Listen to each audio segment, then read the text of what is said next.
Alana,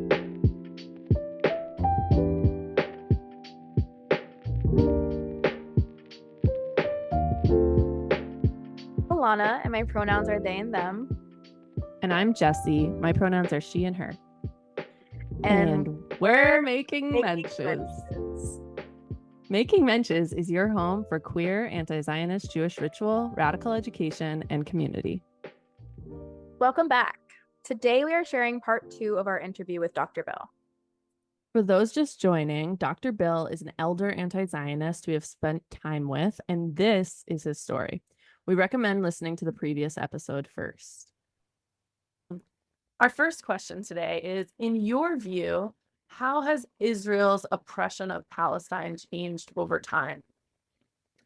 How has it changed over time? Are we starting from 1948? Sure. Okay. Well, after the Nakba, the remaining Palestinians that were living in what became Israel inside the Green Line were treated as second-class citizens, basically because of Israel's basic laws, which obviously gives Jews first-class citizenship and anybody else second-class citizenship. But the early governments of Israel were all labor governments. And within the context of their beliefs about Zionism, I feel they tried to do the right thing with limitations. They weren't looking to expel any more that were there for obviously international political reasons. And I think, frankly, the laborites have a more humanitarian view than the Jabotinskyites, which became the Likud. Now, Vladimir Jabotinsky, who was a Jewish fascist, you can even look it up. He imitated the Nazis and the Italian fascists wearing brown shirts deliberately. And he made no bones about his viewpoints, which were fascist. And if you look at his writings, he advocating expelling as many Palestinians as possible, even those that were left. But the Likud did not come into power until many years later when labor collapsed for a number of reasons. And Menachem Begin, who was a terrorist, he was a terrorist. He was in the Irgun Leumi, who invaded a little village called Deir Yassan and murdered several hundred old men and women and a few children. The young males were not there at the time, but they let them kill all those people. And Menachem Begin was such a terrorist that no one less than David Ben-Gurion tried to assassinate him. They hated each other. But eventually, Menachem Begin became a diplomat. He went from terrorist to diplomat to politician. Once the Likud gained power, they started their issue from back in Jabotinsky's day of trying to get rid of as many Palestinians as they could through mostly economic means. They weren't going to go, full mafia and start killing people. But after the 67 war, when Israel conquered the West Bank, they saw a new opportunity. And just as an aside here, Ben-Gurion was still alive. He was living in the Negev in Sedeti Boker, I believe is how you pronounce it. And he advocated that Israel should negotiate and give up the West Bank back to Jordan or whoever and go back over the Green Line. But greed got the better of the Israeli government, and they decided, well, let's hold on to this now. Then, of course, you wound up with Ariel Sharon, who, again, he wasn't exactly a terrorist, but a very brutal person.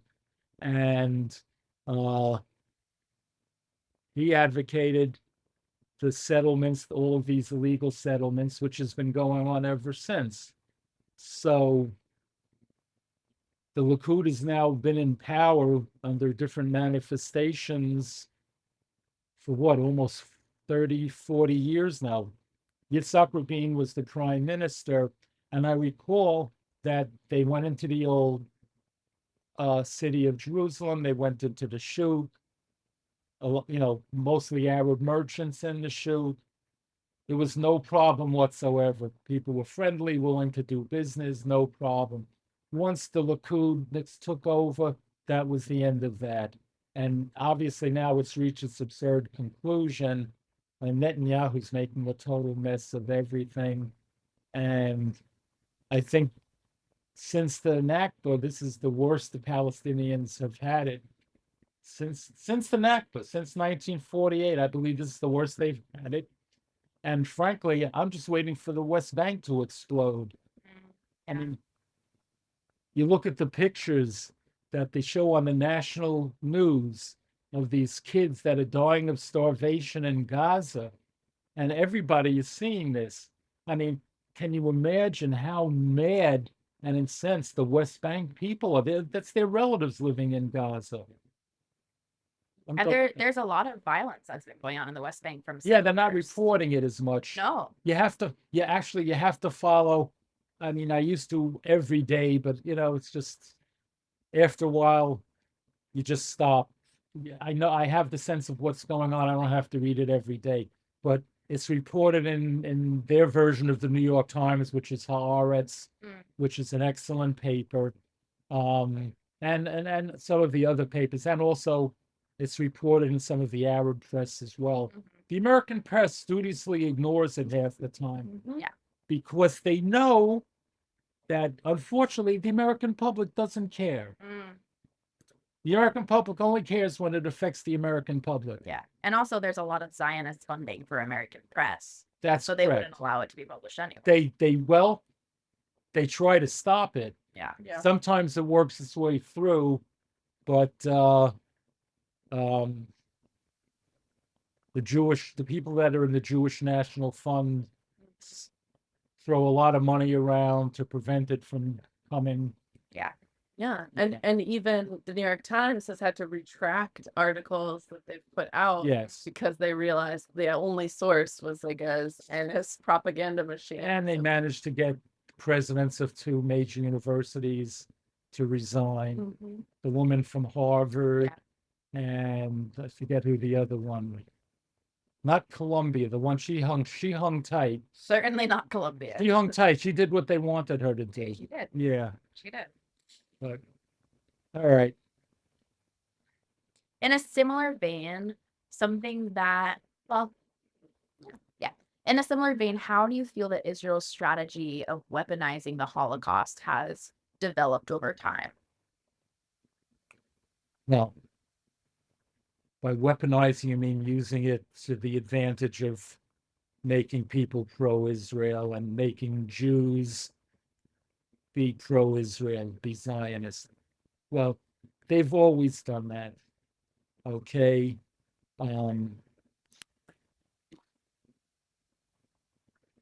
I always felt that because of what the German Nazis did to the Jews of Europe, that the nascent United Nations should have taken a piece of Germany and made that a Jewish state if you wanted to have a Jewish state.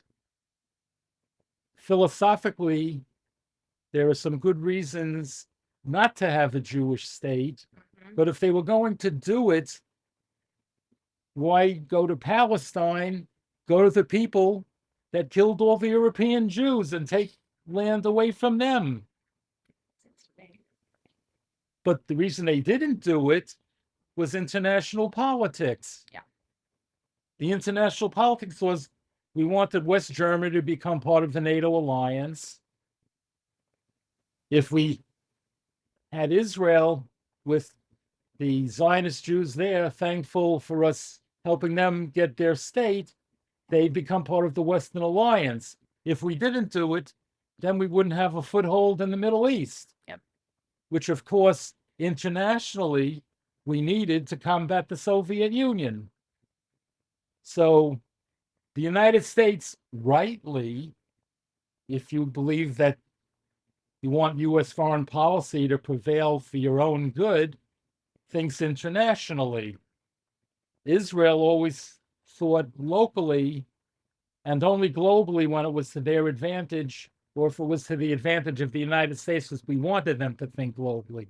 Otherwise, they go their own way. Like France. But France is our oldest ally, so you can't criticize France too much. Besides, I'm a Francophone.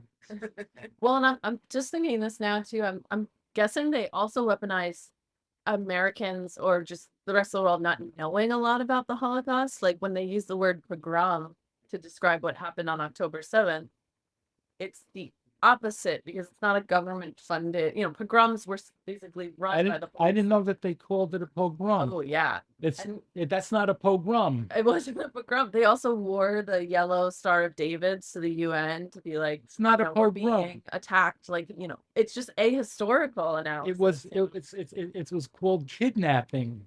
Right. It wasn't a pogrom. It was, the best term you could call it is a tactical military operation by Hamas. But then when they started taking civilians hostage, that's called kidnapping. There's no pogrom. A pogrom is when a government beats up on a group of people that are living in a sequestered area. Almost as though we could call what Israel says. Right. I mean, Gaza is a sequestered area. Yes. You've heard Gaza described as the world's largest open-air prison. Everyone's heard that phrase. Yeah. I mean, if Gaza you could describe as a ghetto, just like the Warsaw Ghetto.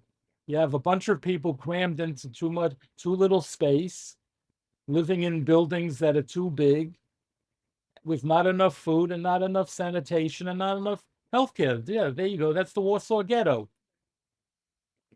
Yeah.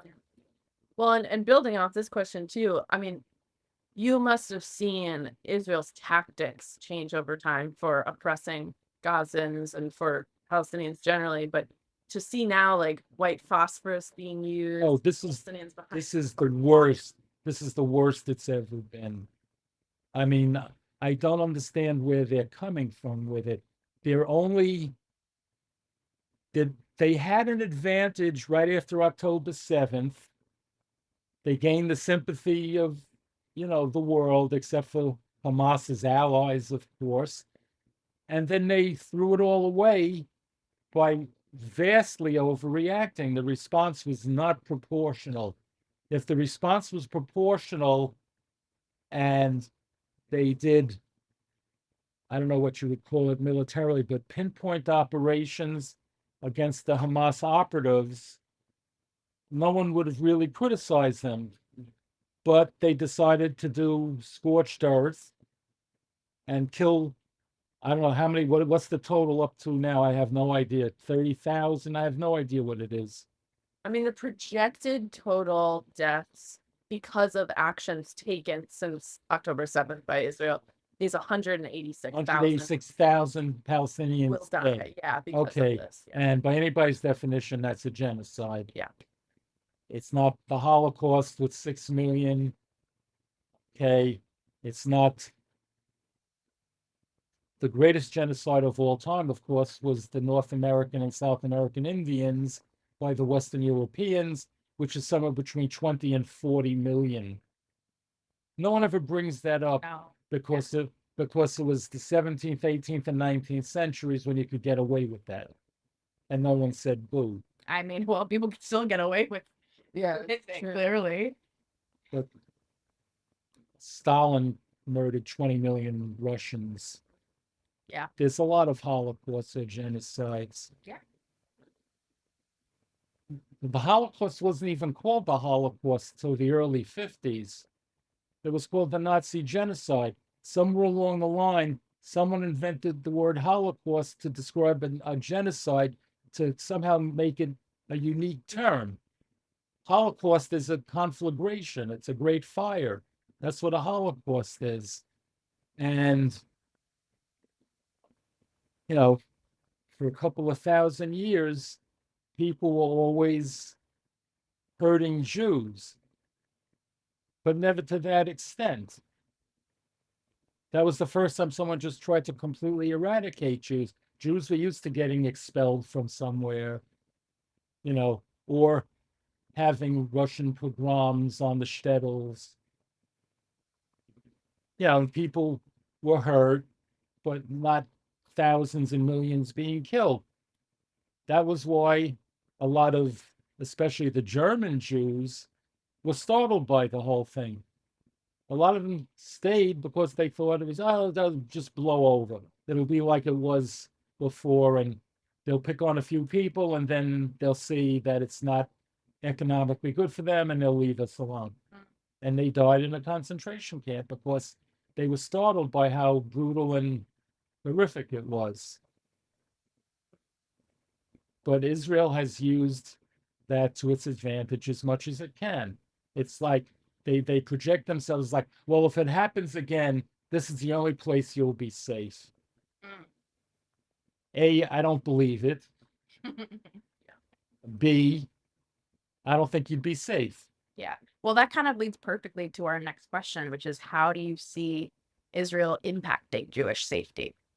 It's harming Jewish safety, especially with what Netanyahu has been doing with Gaza.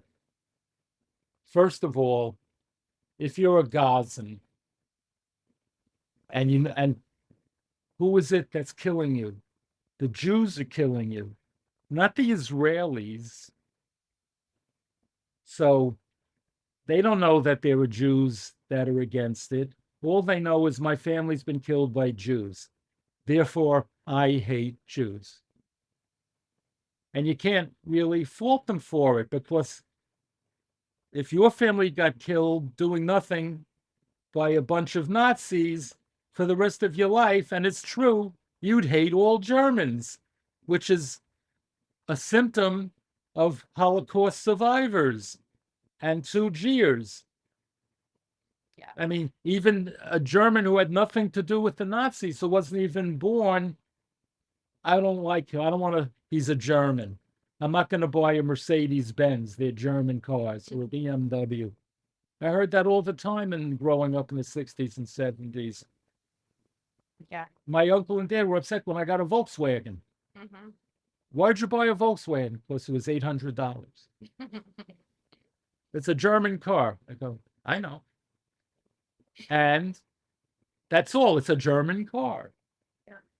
Well, so, and it's actually, now it's ironic because Germany, of all the countries that has committed genocide, Germany's paid reparations. Germany's made it a big part of their law to make sure it can't happen again. And education. And they teach it in their schools. And we've been to Germany twice. We were in Nuremberg, and they take you past that field where he gave all the speeches, and you see it on Leni Riefenstahl's film where there's thousands of people standing in line. It's derelict now, and it's deliberately left derelict, and they take you past it, and it's an interesting experience. It's not like a typical tour to see nice things, but they show you, we leave this up to make people remember that this was part of their history, and that this is something they should never, ever repeat. And I forgot what the question is. It's, how do you see Israel impacting Jewish safety? Okay, it's making it worse. Yeah. Okay, because it's letting the Jew haters come out of the woodwork, the anti-Semites. I said in the previous one where I prefer saying Jew hater. And they now have an excuse. Mhm. Look what they're doing. Mhm. Look what the Jews are doing. It's not the Jews doing it.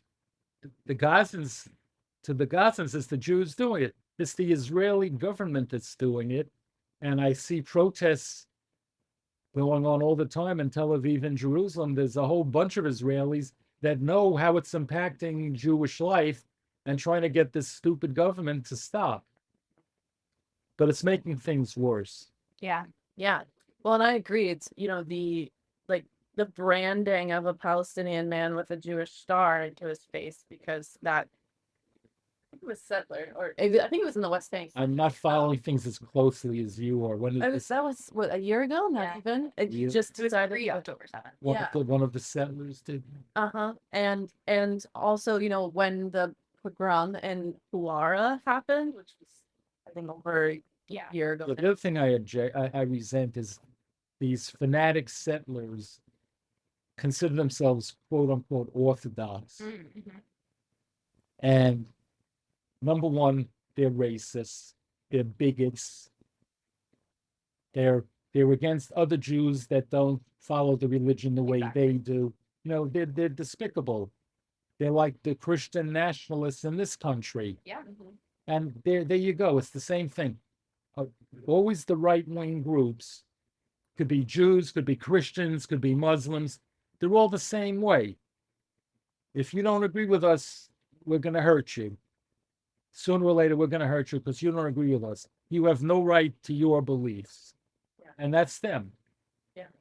Well, and I think what you're saying too about Jewish safety is complicated even more with anti-Semitism when some of these stereotypes turn out to be true. Like when the Columbia protests were happening and it turned out there were all of these, I think, billionaires who were asking the president to call the cops or to change the narrative around Israel. Like sometimes it really is wealthy Jewish people who are influencing US decisions around what happens in Palestine and all that.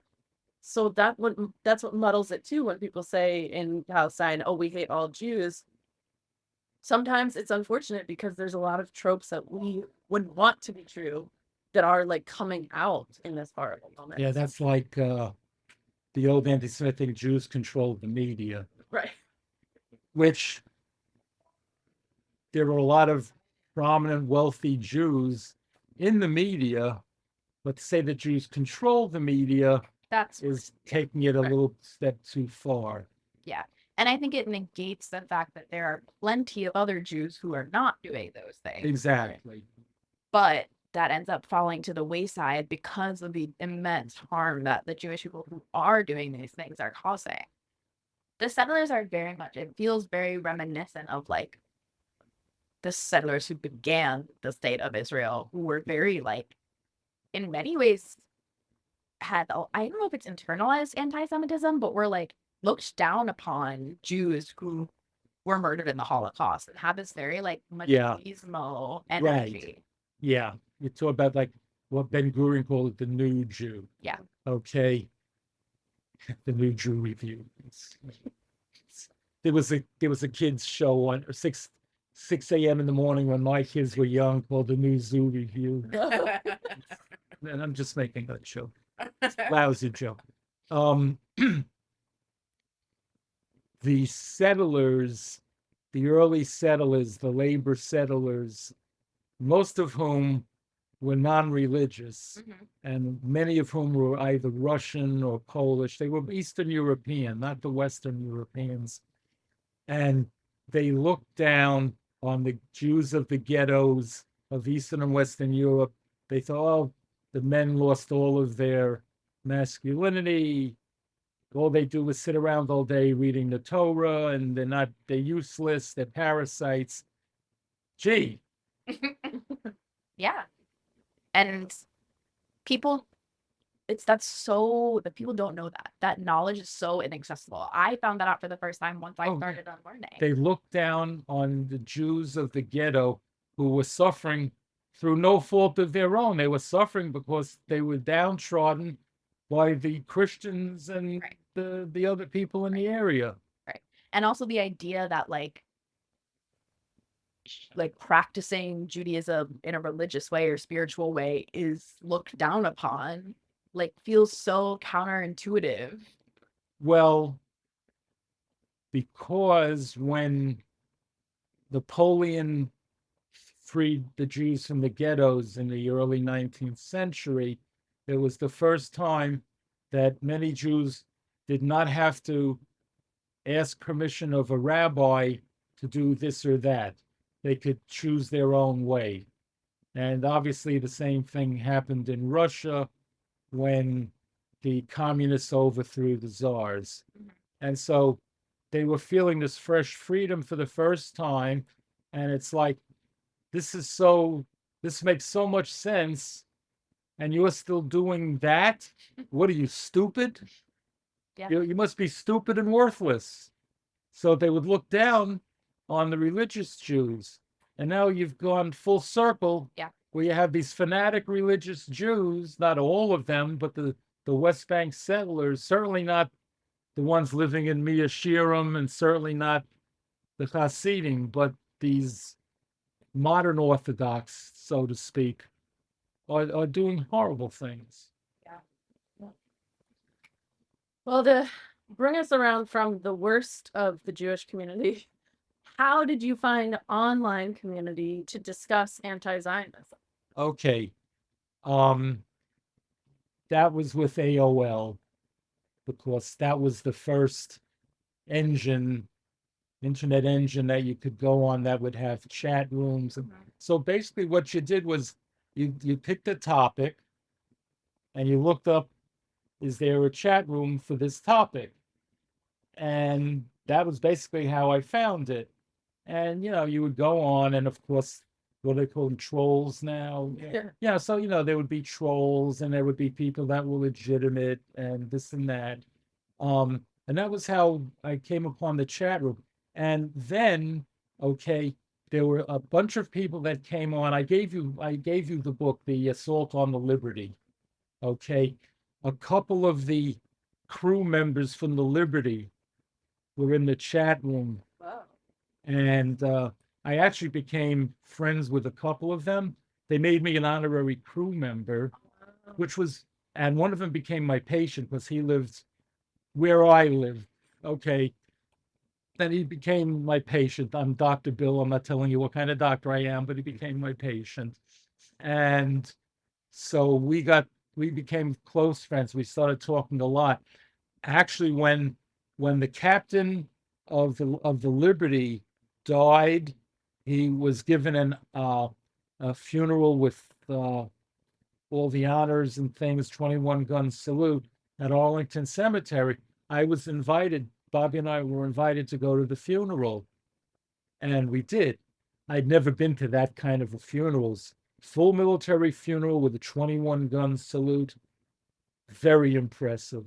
It's Wait. Captain McGonigal. For people who haven't read The Assault on the Liberty, could you Okay. share a little bit about that? Okay, the USS Liberty, is what was called in navalese an information gathering platform, which is what everybody else calls a spy ship. And the USS Liberty, during the 67 war, was in international waters off the coast of Egypt and the Gaza Strip. And we were gathering information as to what was going on with troop movements in the Sinai, because that's where the Egyptians and the Israeli troops were fighting. So obviously, we wanted to know what was going on because we're the United States, and we always want to know what's going on. The Israeli government knew we were there, and they didn't like it. And I think they may have asked us nicely to leave, to which we said no. And the Liberty was flying a flag, an enormous flag like you see on the pickup trucks of some Trumpsters these days, even bigger than that. And you couldn't miss that it was an American flag. and their fighter jets strafed the Liberty, and they hobbled it. They tried sinking it, but they couldn't sink it, and Captain McGonagall managed to get the ship out of harm's way, and they wound up almost totally crippled. I believe it was in Malta. Quite a number of the ship's crew were killed. I think there were like 27 were killed. I don't remember the exact number. It's in the book. It describes what happened. It describes how the crew members were signaling when these planes were coming over that this was an American ship and were completely ignored. What is really the bad part of the story is, okay, the Israelis said they made a mistake. They thought it was an Egyptian tanker. Totally false. You couldn't not mistake the two separate ships, completely different profile. Plus, they were flying close enough to see the guys' faces. Okay. And so the Israelis tried covering it up. The Johnson administration completely covered it up to the extent that usually they give out the medals of valor or medals of honor in the White House to the people receiving it. They had someone from the Department of Defense go to these heroes' private residences and give it to them like that. They received no public recognition. Wow. So that's the story of the USS Liberty. The name of the book is The Assault on the Liberty. So I got to know several of the crew members, about 10 or 15 of whom were Jewish. Wow. And the crew member who I became very good friends with was half Jewish. His dad was Jewish. And that was very difficult for them. How did you see that showing up for them? See what's showing up for them. Like, how did you see that difficulty coming through for them? What were those conversations like? They had PTSD. Yeah. Which they never recovered from. That's the basic way. Yeah. Yeah. Plus, the wives suffered also. Of course.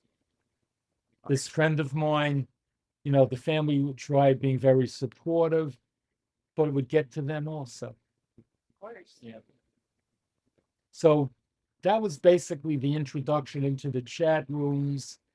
Obviously, I used the pseudonym, which is based on my Hebrew name. And I used that name for maybe a decade and a half. When did you start going online for those chat rooms? Let's say mid-90s. Mid-90s. Mid-90s.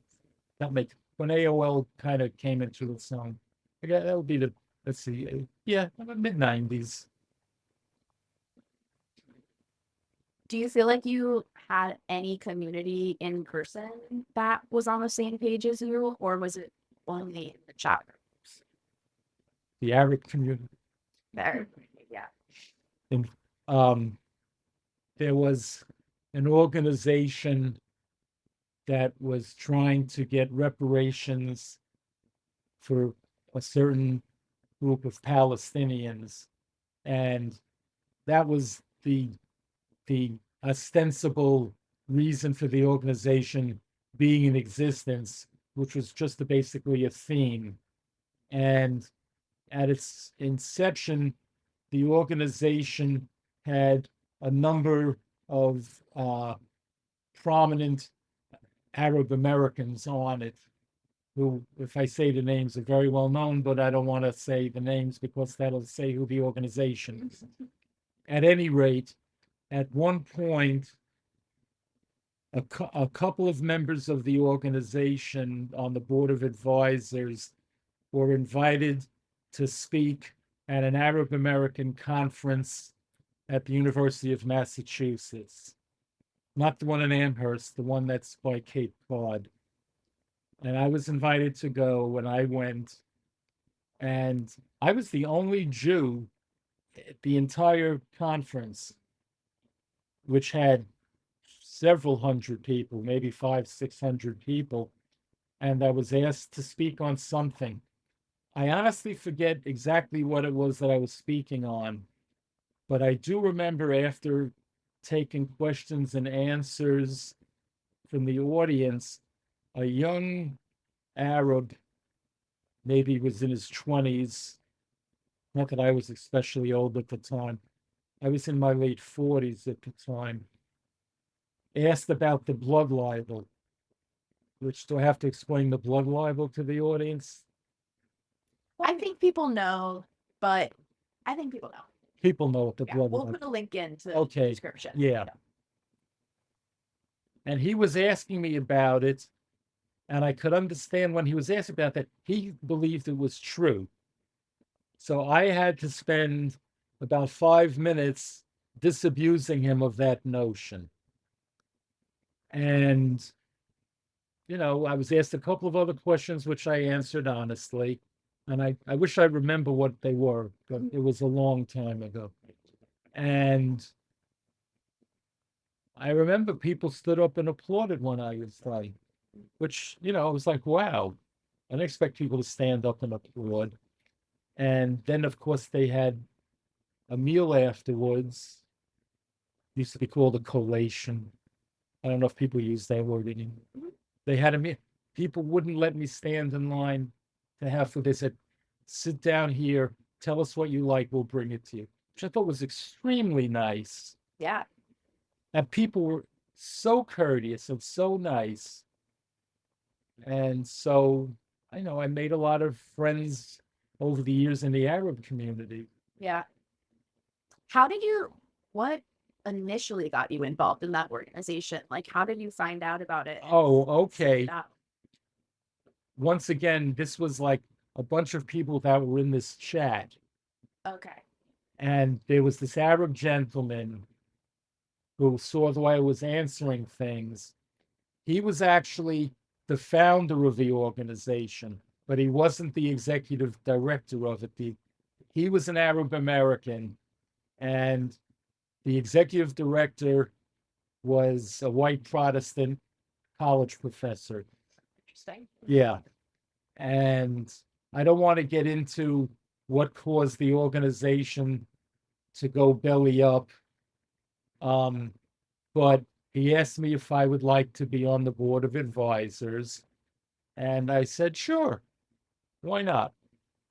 He told me some of the other people that were on the board. I was like, yeah, him and her? Really? Okay, I'll be with them. So we were going to ask because in your last episode, you alluded to feeling some ostracizing from the mainstream Jewish community. And we were curious if the online community filled some of that gap for Jewish community, or if you still feel you have a gap in Jewish community. I was never ostracized because I never let anybody know my feelings within the community, within the local synagogue. The only thing they knew in the local synagogue was I was very pro-gay, which was great. It's great to be pro-gay. Can't be anti-Zionist. It's true. You can't be You anti-Zionist. could be a gay anti-Zionist. Then what do you do? So what's happening? So Okay. you felt accepted very much as part of the community, even though Oh, because no one knew. no one knew, so there was nothing to, be against. And the online community just allowed me to express my views. Mhm. Okay, so that was the outlet. Where you could be yourself fully. In the 40s or 50s, if I was gay, I would go to the gay bar, but I wouldn't tell anybody. Yeah. Oh, yeah. So you're saying like equating it to being anti-Zionist in Jewish communities. Yeah. Yeah. Yeah. I think that that parallel gets drawn a lot, and I think it's really The true. parallel with what? The parallel of the experience of being queer in the 40s or 50s and being secretive about it If in you're order to survive. if you're in a minority, that a lot of the general population doesn't approve of. You have to be really brave to be open about it. Yeah. You have to, I call it the fuck you factor. Okay. To be really brave, you can be independently wealthy and not care about different social contacts, and you can be out like Gore Vidal was. Gore Vidal was independently wealthy, and he made no bones about the fact that he was a gay male. Mhm. All right. When what's her name, the TV comedian, Ellen. Ellen DeGeneres. Okay, when she came out, she was castigated. Yeah. She was very brave doing what she did because she opened it up for a whole bunch of other entertainers to do that. But it was a very brave and daring thing to do because many people were uncomfortable, didn't want to be rejected by their friends, their parents, their relatives. Yeah. Okay. One of our old friends, we no longer see her because we've just drifted apart, became a rabbi.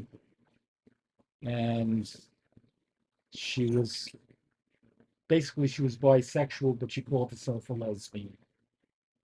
She had a male boyfriend for years in the country she came from, and then they broke up. And then when she was here, one day we were just having a conversation, and she came out to me and said, "I'm a lesbian." To which I answered, "I knew that." And she said, "How did you know that?" I was like, "Gaydar." And but she stayed in the closet.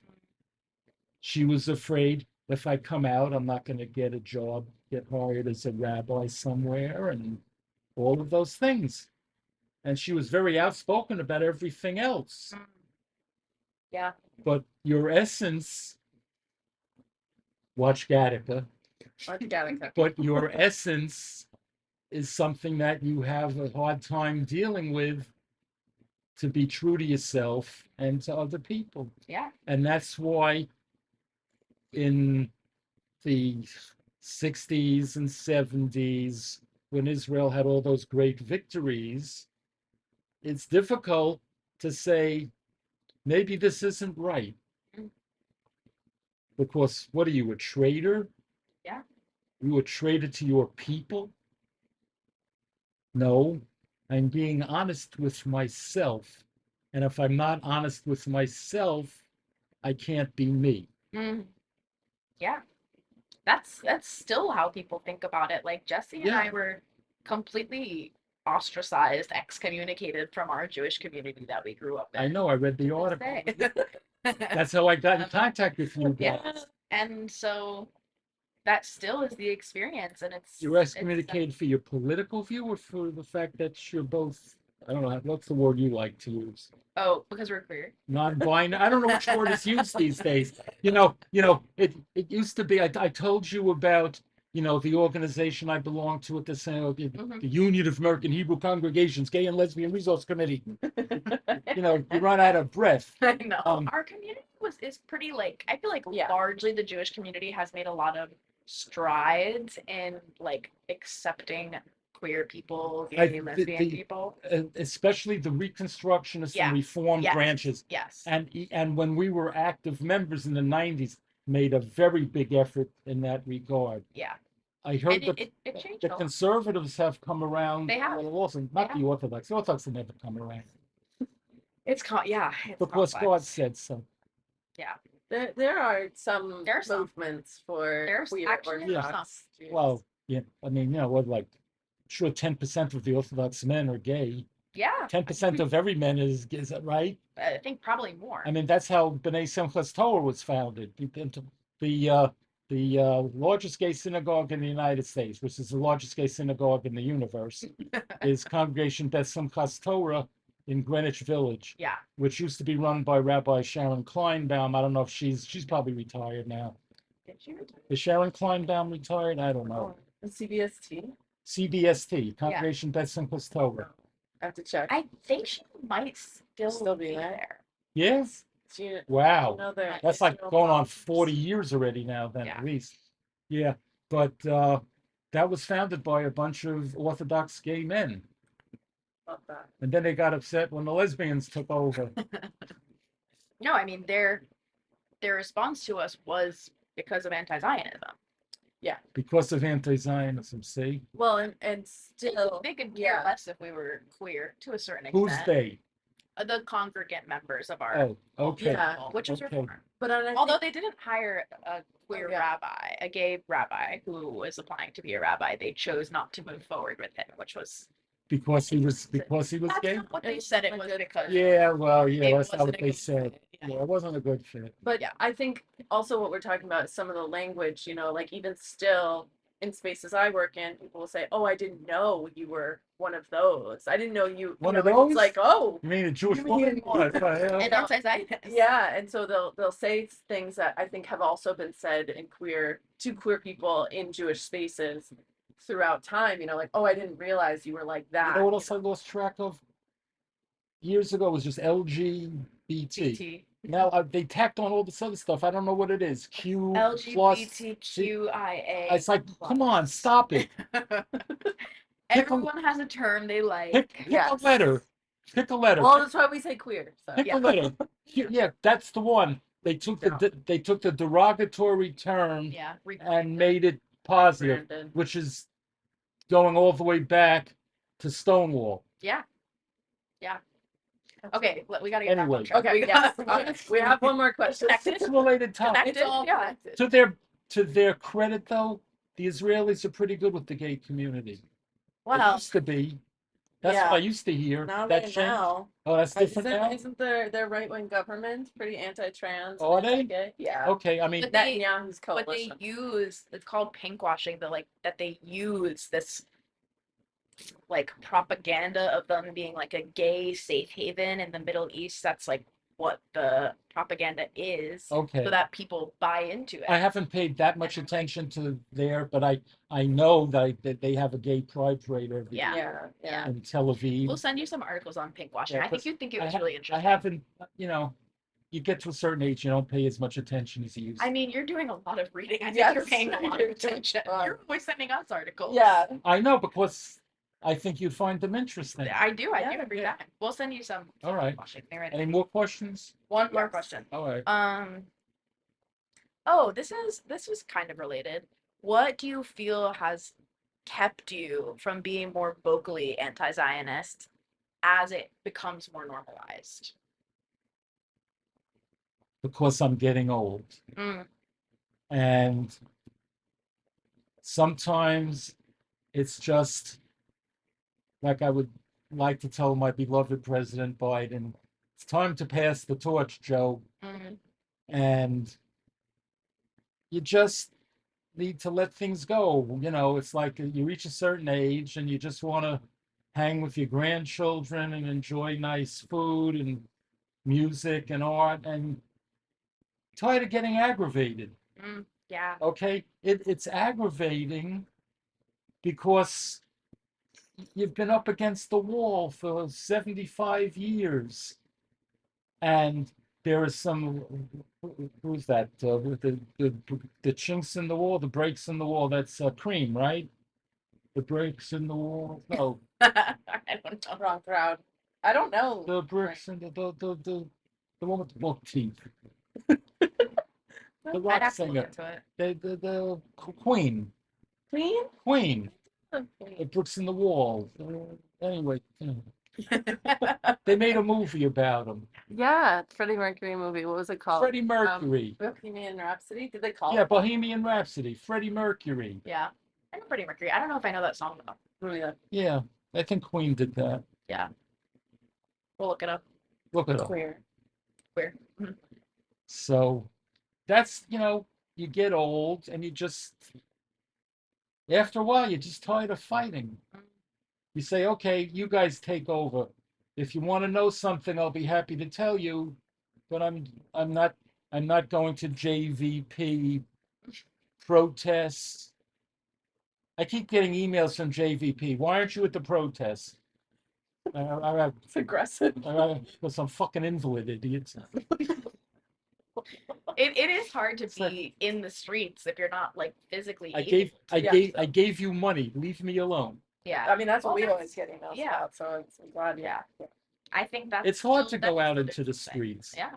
I did a lot, especially during the Vietnam War. Yeah. But that was a different issue. Yeah. Yeah. My life was on the line. Yeah. Yeah.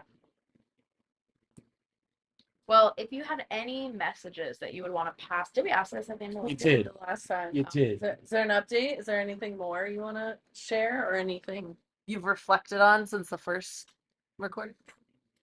It's just very from personal experience.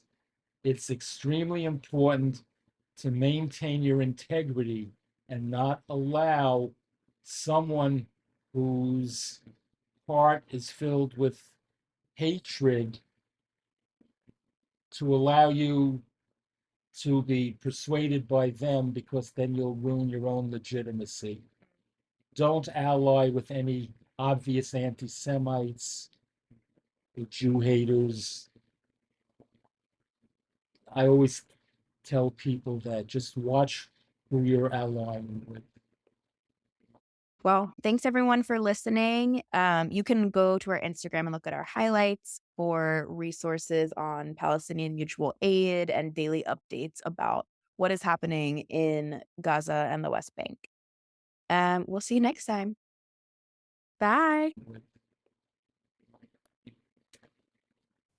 Thanks for listening to Making Mentions. As an explicitly anti-Zionist grassroots org, we don't receive any institutional funding or support. Please consider supporting our work by funding us. You can find the donation link on our website, makingmenches.com. You can follow us on Instagram at Making Menches. We host monthly Shabbats both in person and online, so make sure to sign up for our newsletter, which is on our website, to get updates. Making Menches, the podcast, is produced by Alana Lipkin and Jesse Sander. Intro music is by Nate Sander. Editing by Jesse Sander.